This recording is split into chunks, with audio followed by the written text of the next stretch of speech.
This is ABC 15 Mornings. New for you this morning, we've got a couple of developing scenes across the valley. This one shutting down a major freeway.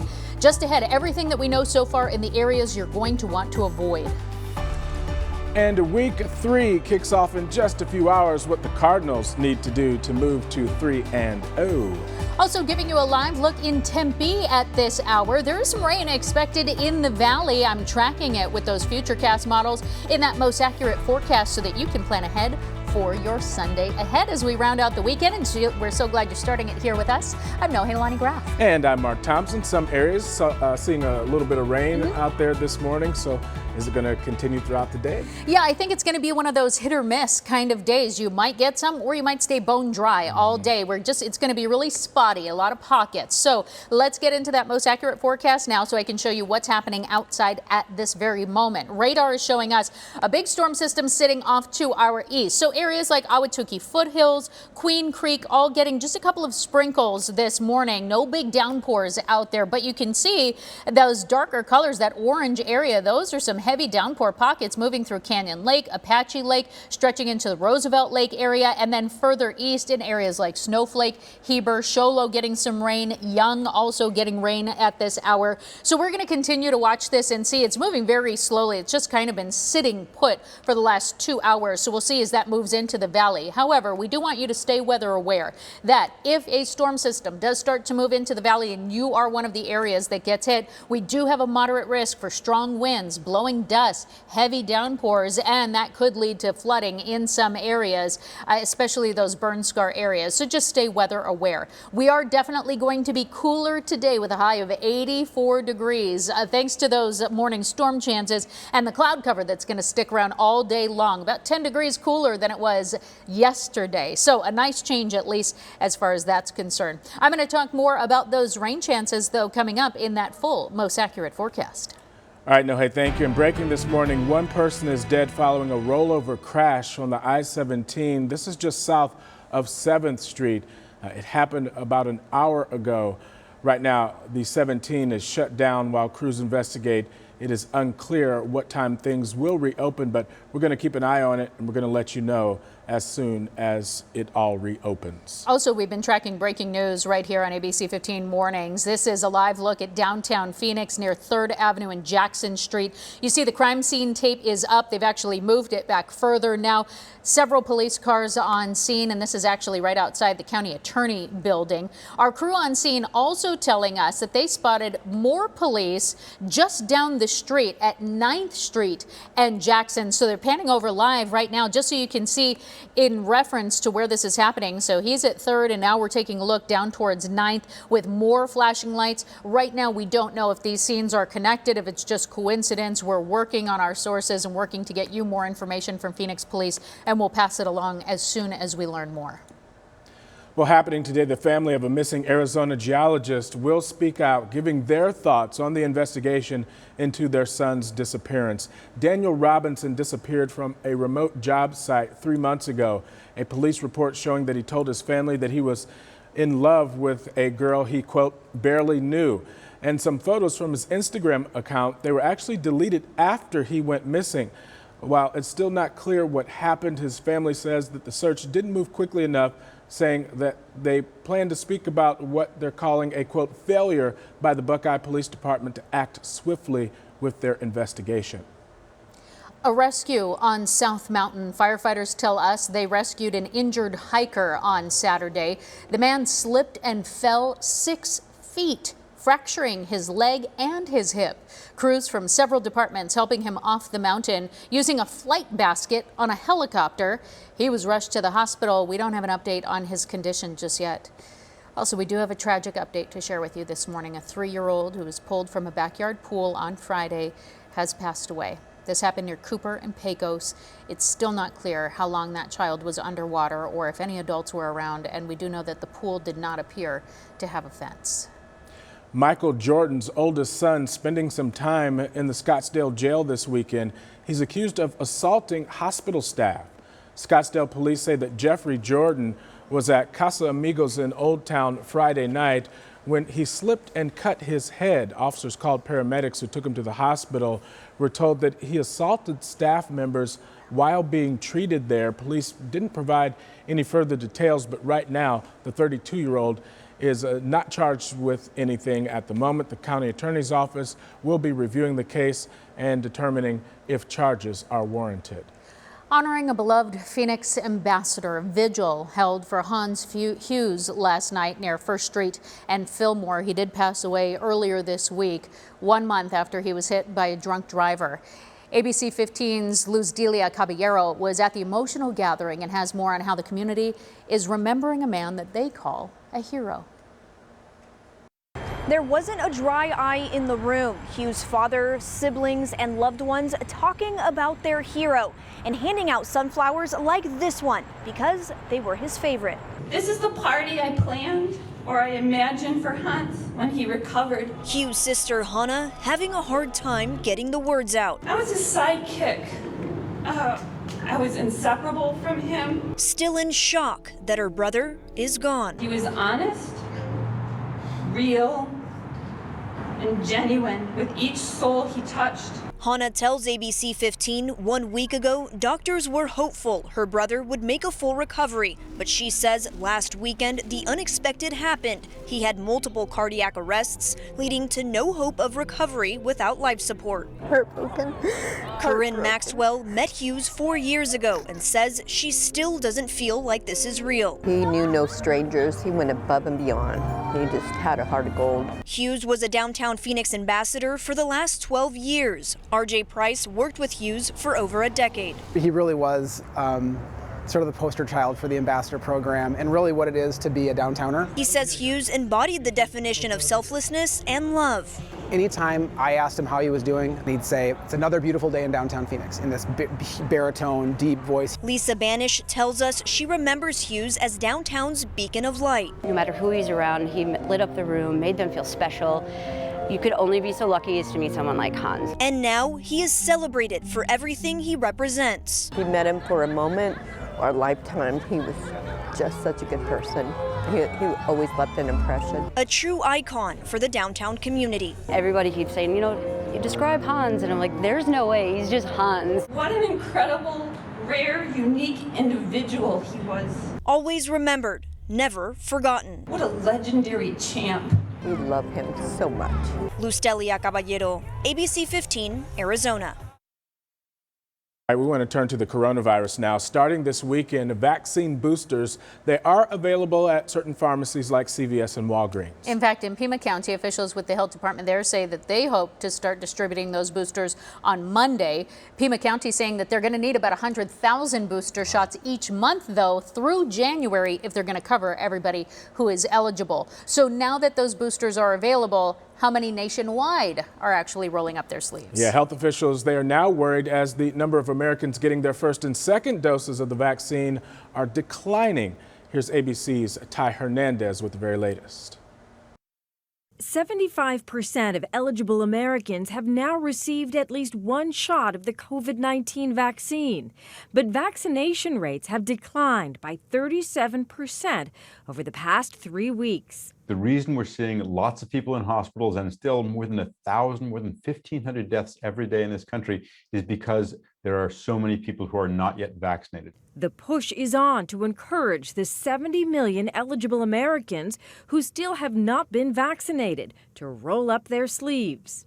Infections among the unvaccinated continue to fuel this pandemic. New York's Department of Labor has announced any workers fired for refusing to get vaccinated will not be able to collect unemployment benefits unless they have a valid medical reason. Meanwhile, a vaccine mandate for New York City public school employees that was set to take effect on Monday has been temporarily blocked by a judge. In the early weeks of this new school year, almost 2,000 schools have been closed, and more than 900,000 students in more than 40 states have been impacted. And across the country, Pfizer boosters are being administered to people newly eligible for them. In Tulsa, some getting their boosters at a pop-up clinic. It's for our coworkers, our peers. When one of us is out, we're out for 10 days. It's great that we have this opportunity, and I would encourage others, if they have the opportunity, to either do the booster or even to go ahead and get the vaccine. Ty Hernandez, ABC News, New York. 10 minutes past the top of the hour. A good beer for an even better cause. How One Valley Brewery hopes to create major impact with few suds. Plus, the Cards looking to stay perfect, what they need to do to escape Duval County in Jacksonville. That's how they say it out there. With a win. Come on, Cards, let's go. You can do it. Also, we're tracking breaking news in downtown Phoenix this morning. We'll let you know the very latest, the streets you want to avoid, coming up in just minutes. Plus, I've got that most accurate forecast as we watch the skies for rain.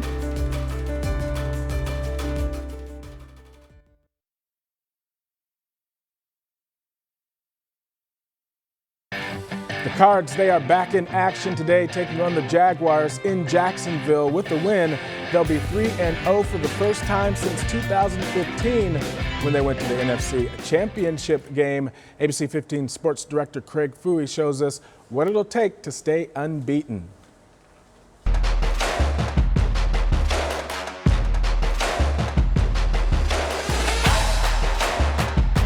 Time for Keys to Victory. The Arizona Cardinals on the road at the Jacksonville Jaguars, the 0-2 Jacksonville Jaguars.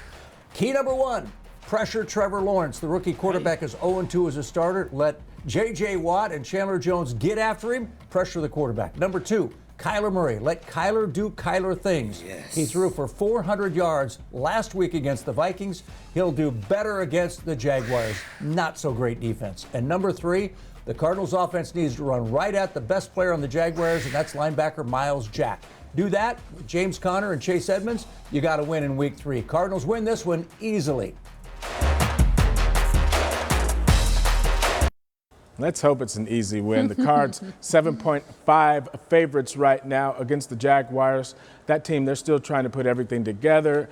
J.J. Watt says that his team needs to stay locked in and attack Jags QB star first-round pick Trevor Lawrence.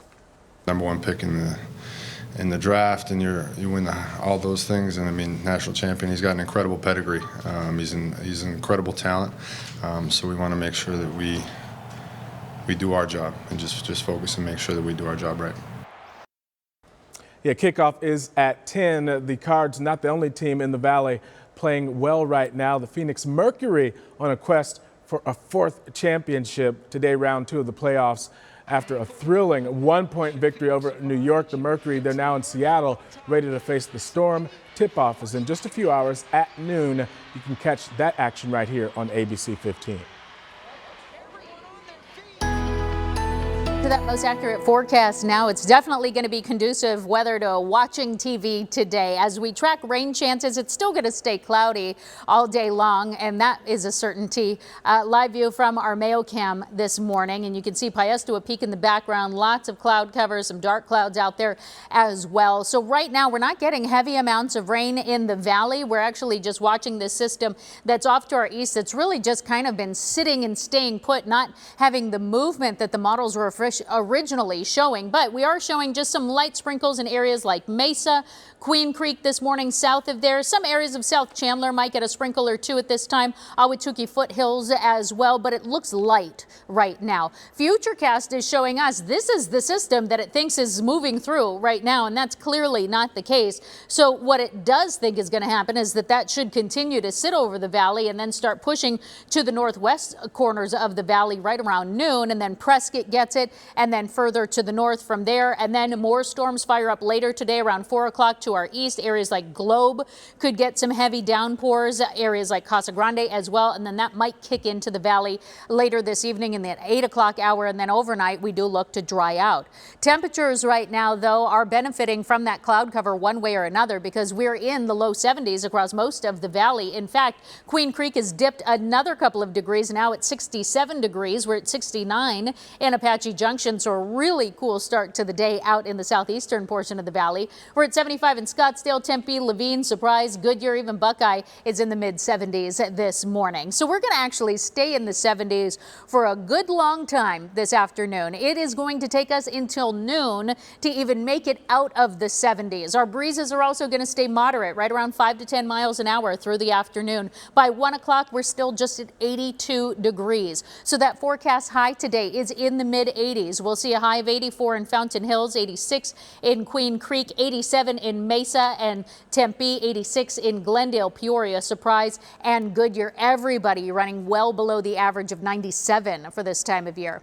Across the state right now, cool start in areas like Prescott and Payson in the upper 50s this morning, low 60s in Sedona. Window Rock waking up to the upper 40s, so it is chilly up there. You need to get out those good jackets. We're in the 70s out west and to our south, but we will see the 90s show back up along the western portion of Arizona, 80s to our south, upper 60s, low 70s across the central portion of the state, and staying in the low 60s north of the rim. Another view of Futurecast showing us the wider view, and so we'll look with more rainfall today in areas like Payson, Sedona, and Flagstaff in the middle of the afternoon, and then kind of lingering showers through the evening to our north and to our east. Our temperatures will stay in the 80s to kick off the new work week. We'll warm to the 90s on Tuesday, and then another storm system brings in rain chances on Wednesday, dropping our temps back down into the upper 80s to round out that work week, Mark. Sounds good, No, hey, sounds good.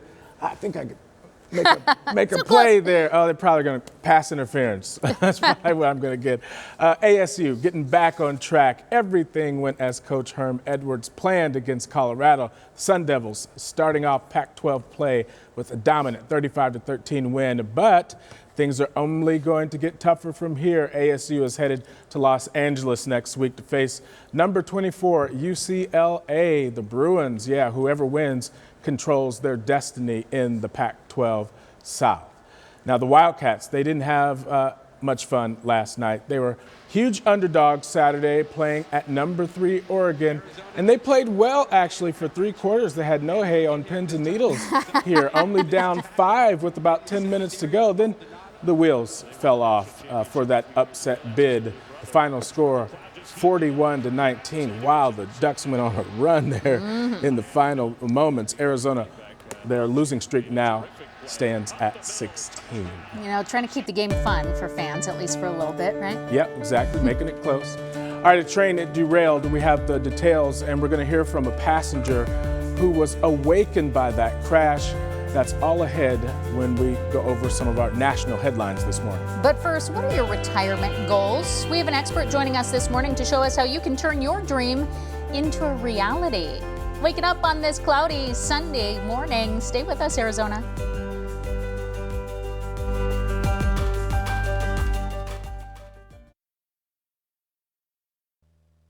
A new study reveals that Arizona is the 7th best place to retire. Of course, those of us who live there can understand why, but local financial professional Judd Carlson from Asset Preservation Tax and Retirement Services is joining us to talk more about how to make that dream retirement a reality. Good morning, Judd. Good morning, Nohe. What are some of the other things that people need to be considering when they're looking at where to retire? The big thing that you want to look at is that it's going to meet all of your needs. Some people talk about wanting to go to a state that doesn't have state income tax, but no state income tax could mean higher sales tax. It could mean higher property taxes. So you certainly want to look at those things. Arizona is a great state in that we do not tax on Social Security income. There are states out there that don't tax on a portion or all of someone's retirement pensions. So you really want to look and make sure that it's not just about the cost of living and the weather, but you want to make sure that you're going to be able to enjoy and do all those things that you want to be able to do in retirement. So when you're looking at a state that's in a top 10 for places to retire like Arizona, how do we make this become a reality? You have 4 ways to do that. The first one, get your free money. Get your free money. Well, obviously, you want to put money into your 401k. You got to save for that retirement. But most employers are going to match somewhere between 3 and 5% of what you're putting in. So even if you're not at that point of your life where you've got a lot of excess funds to put into the 401k, at least taking advantage of that free match that the company gives you is going to add up over the years.